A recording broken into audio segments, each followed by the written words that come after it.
वळूयात पुढच्या बातमीकडे। अखेर 50 तासांनंतर भिगवणची ती मुलगी हजर झाली। रात्री उशिरा बारामती शहर पोलीस ठाण्यात तिला हजर करण्यात आलं।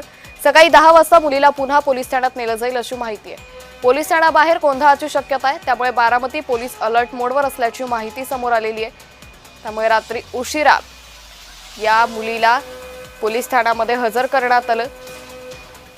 अखेर 50 तासांनंतर भिगवणची ती मुलगी हजर झाली। रात्री उशिरा बारामती शहर पोलीस ठाण्यात तिला हजर करण्यात आलं होतं, तर सकाळी 10 वाजता मुलीला पुन्हा पोलीस ठाण्यात नेलं जाणार आहे।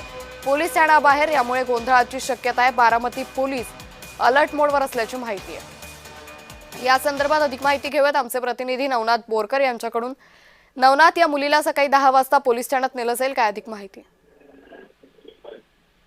नक्कीच आज गेल्या 3 दिवसापूर्वी भिगवण पोलीस ठाण्याच्या हद्दीतून एका मुलीचं अपहरण झालेलं होतं आणि तशा पद्धतीने जे हिंदू संघटना जे आहे ते आक्रमक झाल्याचं आपल्याला पाहायला मिळालेलं होतं। मात्र आता ज्यावेळेस भिगवण पोलीस ठाण्याच्या हद्दीमध्ये आमदार गोपीचंद पडळकर आणि संग्राम जगताप यांनी जन आक्रोश मोर्चा काढलेला होता आणि त्यामध्ये पोलिसांना इशारा दिलेला होता की 3 दिवसापूर्वी जर मुलीला हजर केलं नाही 19 तारखेच्या पर्यंत, तर या पोलीस ठाण्यामध्ये पुन्हा एकदा आम्ही येऊ असा इशारा दिला होता। यानंतर आज खऱ्या अर्थाने मध्यरात्री मुलगी आणि मुलगा जे आहे ते बारामती शहर पोलीस ठाण्यामध्ये रात्री 1 वाजता हजर झालेले आहेत आणि त्या मुलीने आणि मुलाने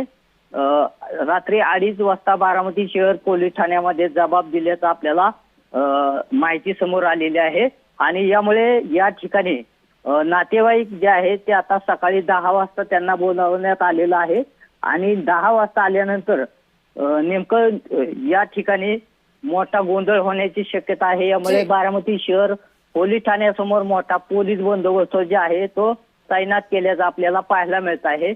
एकूणच आता 10 वाजता नेमकी काय चर्चा होते किंवा कशा पद्धतीने पोलीस नियंत्रणात गोंधळ जर झाला तर नियंत्रण कशा पद्धतीने करतात हे पाहणं देखील महत्त्वाचं ठरणार आहे। नवनाथ, या संदर्भातले अपडेट घेत राहू। तुर्तास धन्यवाद आपण दिलेल्या सविस्तर माहितीसाठी।